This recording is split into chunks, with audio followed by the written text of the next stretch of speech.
Hi guys, welcome to our next presentation on training methods. So the key knowledge that you need to know for this section is you need to know certain fitness training methods. You need to make sure that you know continuous, interval, fartlek, circuit, weight, resistance, flexibility, plyometrics, speed, Swiss ball, and core strength training exercises. You need to understand how you would structure these sessions to be improving aerobic capacity, anaerobic capacity, muscular strength and endurance, speed, flexibility and muscular power. So a big skill you're going to have to be able to demonstrate here is your ability to design a training program, participate in a training program, and evaluate that same 6-week training program that demonstrates the correct application of these training methods and the principles that we learned earlier.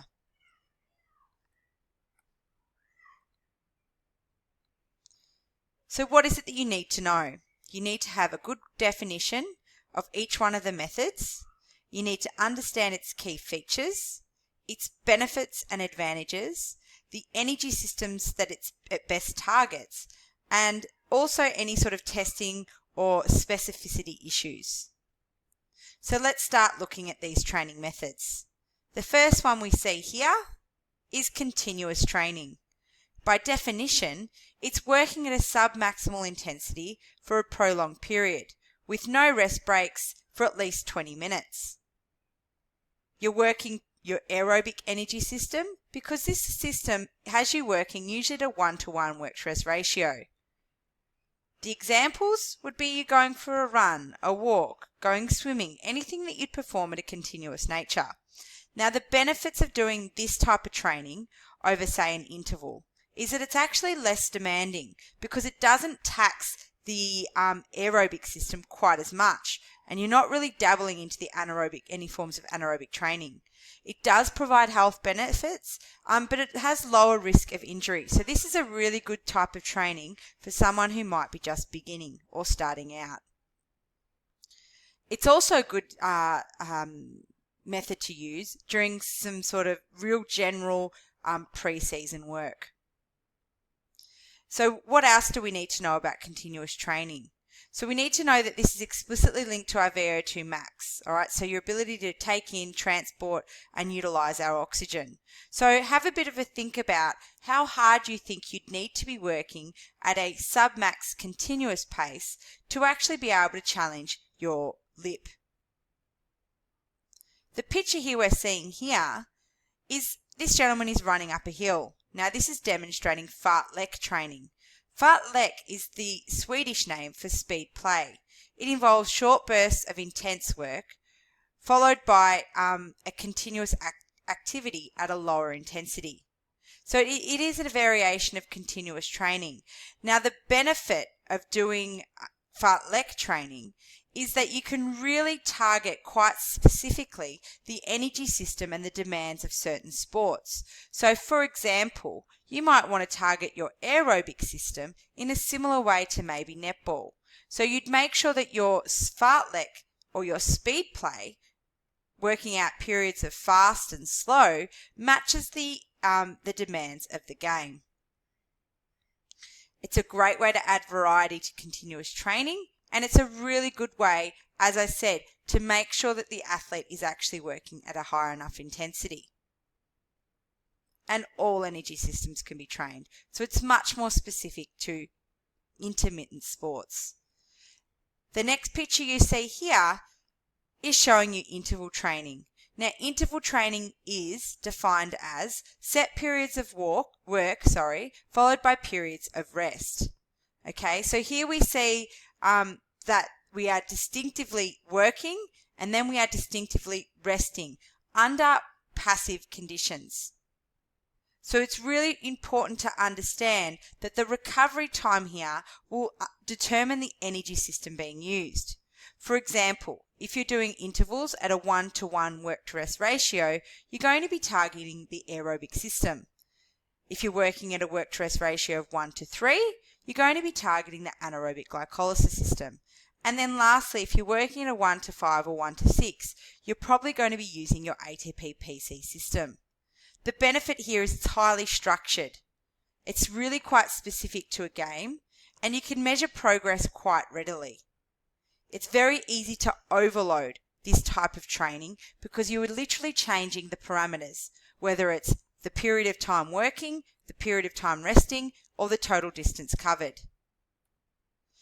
In this table, you can see a little bit of a summary of how we'd target each system. Now, remember here that the lactic acid system, that's been replaced by the new terminology, the anaerobic glycolysis system.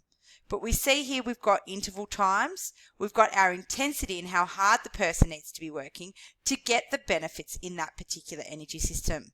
We also have reps and sets for each system. Notice how we've got higher repetitions when we're working the anaerobic glycolysis system and the ATP-PC system than when we're working the aerobic system. Okay, the intervals much shorter versus much longer. And then we've got some suitable sports there. So it does enable more intense work to be completed. All right. So just bear in mind that this type of training is more taxing than aerobic training via a continuous method. Here you can see different ways that you can actually overload and change the variables. You can take the time here to pause as you need. So here are some examples as well of what your sessions might look like.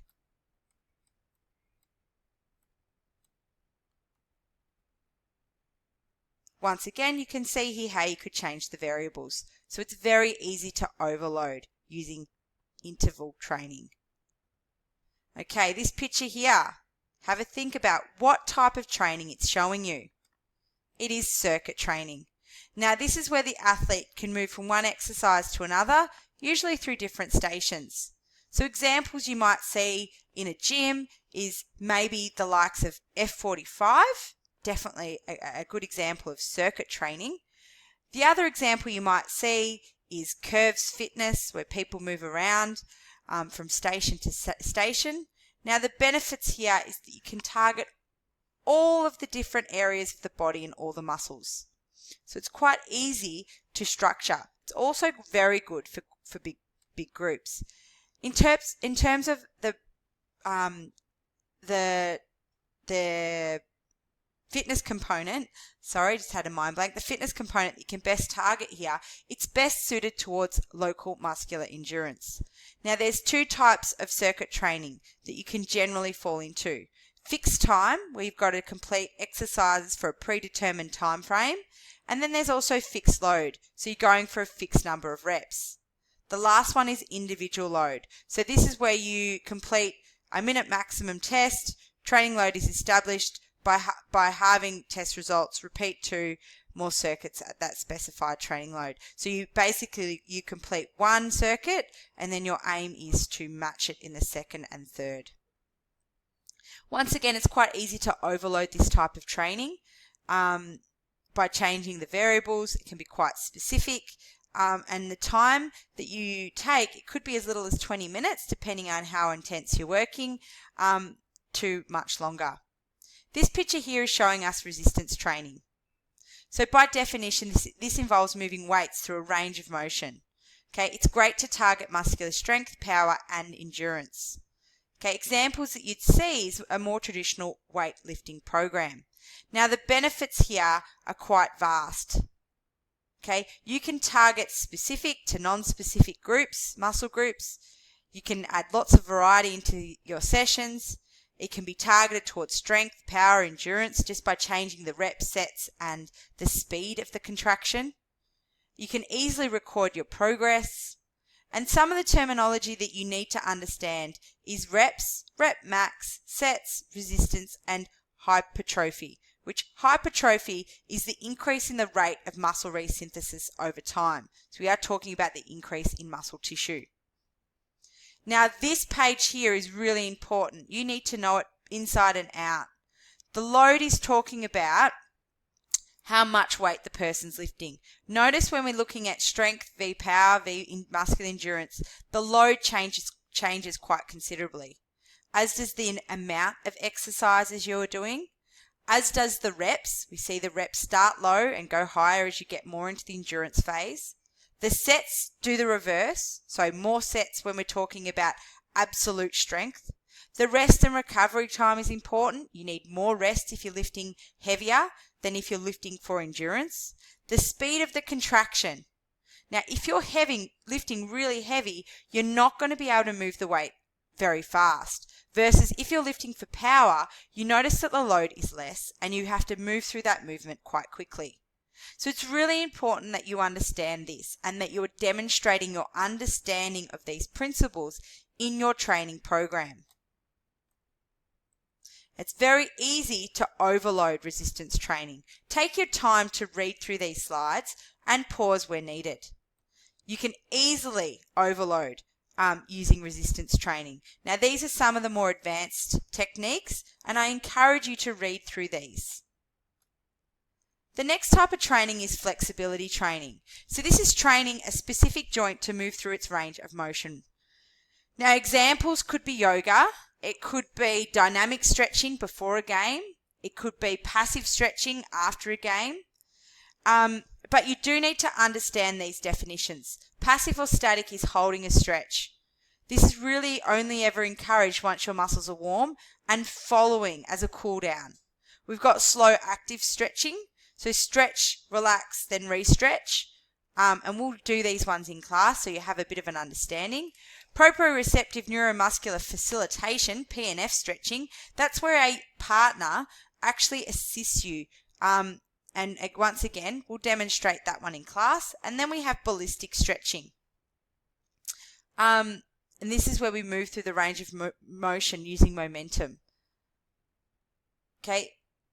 The other one that's probably not in here is dynamic stretching, and that's just simply moving each limb through its own range of motion. You can see here the advantages and disadvantages of static stretching. So it's quite safe, it's unlikely to cause injury, it overcomes the stretch reflex in the muscles. However, the disadvantage, it doesn't actually really increase flexibility through the range of motion, and it does take time. Dynamic stretching, however, the advantage is that it stretches the major muscle groups across the joint, so it's a better way to warm up. It stretches through the full range of motion. Now, it may not stretch sport-specific muscles, and it could lead to injury if you're not warmed up. Ballistic stretching, however, where you're using force to bounce or bound through the movement, it's similar in speed to the movement to actually performing a sport, so it can be quite specific. However, it can also cause muscle damage. It can also reduce flexibility, so it's important to understand that. Proprioceptive neuromuscular facilitation, this is where you're using a combination of passive and isometric stretching. It facilitates muscle inhibition, so it increases the stretch reflex. It develops a range of motion and it assists in rehabilitation. The disadvantage, it does generally require a partner. The last few I'm going to try and speed through. This one here is showing you plyometrics. Plyometrics, by definition, is it uses the elastic properties of the muscles and tendons to reach a maximal force over the shortest period of time. It's a great way of training because it develops power, it replicates game movements, and it doesn't generally require much equipment. However, some considerations, it's high intensity, so the athlete needs more recovery. It's not recommended for children under the age of 15, especially not adding weights. And it's important that you train on shock-absorbing surfaces. Speed training, well, quite clearly, that's talking about any training that's helping you move from one place to another in the quickest time. There's lots of ways that you can incorporate speed training into your program, from stride frequency, speed length, plyometric, downhill running, windy day running, resistance type running, and so on. Here we have, and lastly, Pilates or core strengthening activities. These are all designed to strengthen the deep postural muscles in your body, which is so important because we're talking about the benefits to be able to have sport-specific core strength that will minimize any energy loss through movement and maximize how someone is actually moving. Swiss ball training is very similar, and I'll let you read through that in your own time. That's it from me, guys. I hope you enjoyed the presentation. Take care.